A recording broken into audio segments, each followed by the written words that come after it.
Hey everybody, it's Tafony here once again. Hope you're doing well. Today I'm rambling about the Synths Megarack.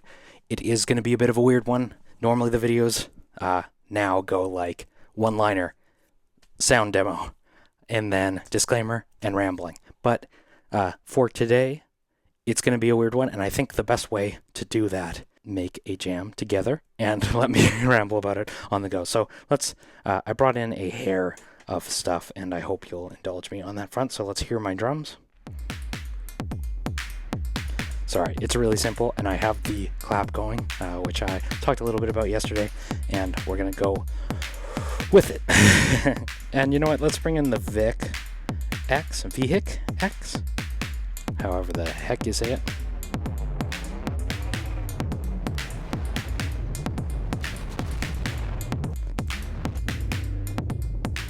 Just to get some droniness, some ear candy stuff going. There's a little bit of reverb from the performer, and now I'm gonna yap.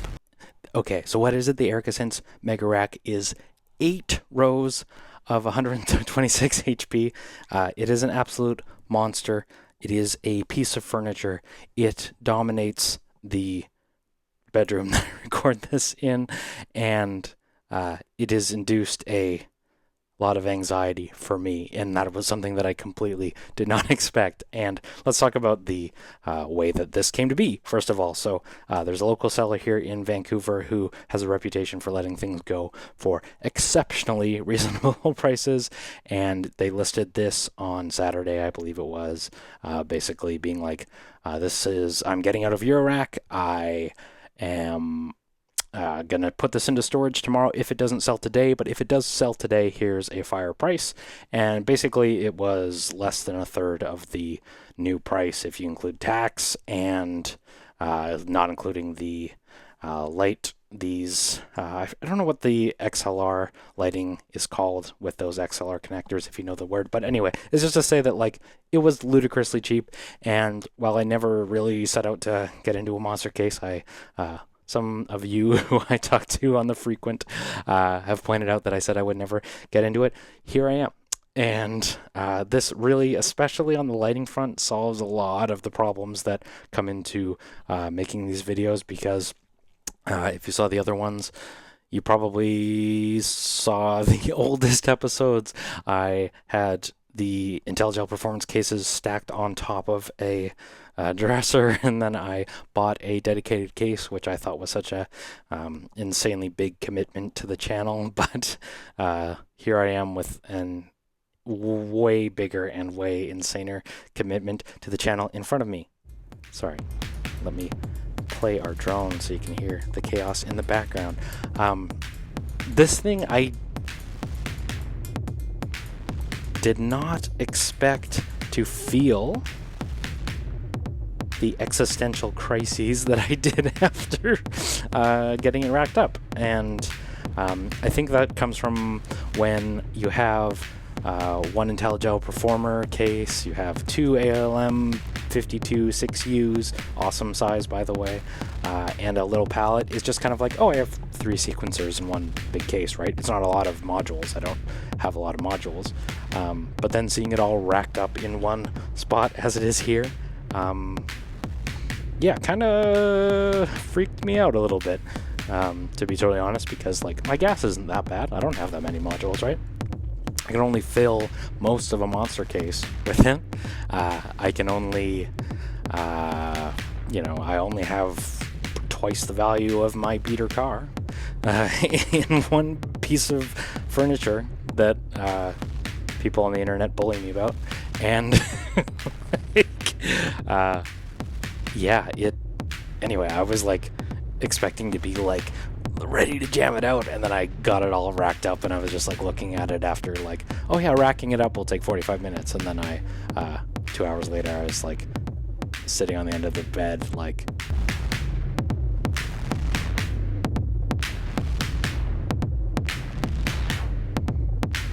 Anyway, let's actually talk about it. So the Erica Synths Megarack, I said 8 rows, 126 HP. This lighting is glorious. It also, another thing that you don't expect, you don't really realize how nasty some of the modules are until they are beautifully lit. You don't notice, this is the cheapest module I ever bought. I believe this was 60 Canadian dollars for this full processor, which I actually quite like, but it is like brown. It's like, maybe this was white once, but it is not white now, and I'm totally happy with it. I'm totally stoked on it and its price, but man, it is haggled. And some of my sequencers, what is just to say that this lighting also introduces issues like that for filming, and it makes me it's called rambling about for a reason, and sorry I'm jumping around here, but what I wanted to say was that everyone says the first 2 rows are your prime real estate, right? So you want to have your sequencers there, you want to have your your effects there, your most hands-on stuff, right? And I'm thinking I am never going to be able to fill all of these rows, and you can point that out to me when I do. But I'm thinking I want to fill those bottom rows with blanks, so I have space for the SB404 Mark II, which is my audio interface currently. So I have room to just like put the whole Electron box on there, to put the Roland boutiques on there, just to drop them on there and then have them as part of my system with space. Now, if you had a larger desk, which I don't plan to do, but we'll see what happens with that, because boy, this thing does not even remotely fit on that old desk that I got for making videos with. But I'm thinking blanks for the bottom, and I want to know what y'all's thoughts are. My old setup, I sort of had the deep subtractive synthesis stuff in one palette case, which includes the complex oscillator and the low pass gate and the wave folders and the filters and the everything. But I'm trying to think in my current mindset. I'm thinking sequencers, some hands-on stuff, the performance stuff like the Performer, and then get sort of more up into the, like, I don't mind standing up for now to do some patching of the deeper subtractive synthesis stuff, but the hands-on stuff, try and be near the bottom, but with blanks. And if I can just say on the build quality, it feels really nice. It feels like premium. It's also really light, and I think these are fake wood panels for that reason. They might be real wood, but like, this thing is gargantuan, but it is not heavy, which is really appreciated, because getting this thing into my car was insanely difficult. It did not fit in the door. I had to open up the hatch to load it in upside down and sideways and everything, so it is not very heavy, which is a godsend. However, I have one complaint with it already, and that is, well, I have 2 complaints. One, I'd like a 1U row or 2. Like, 1U is just, it's nice to have. Give me one 1U row. But the other thing, for something as premium as this, it doesn't have a 5-volt rail, which I don't understand.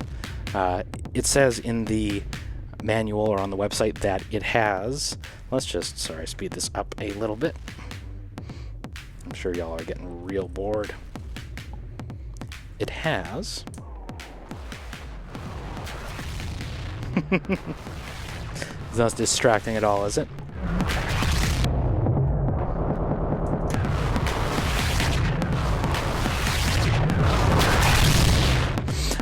Sorry, what was I saying?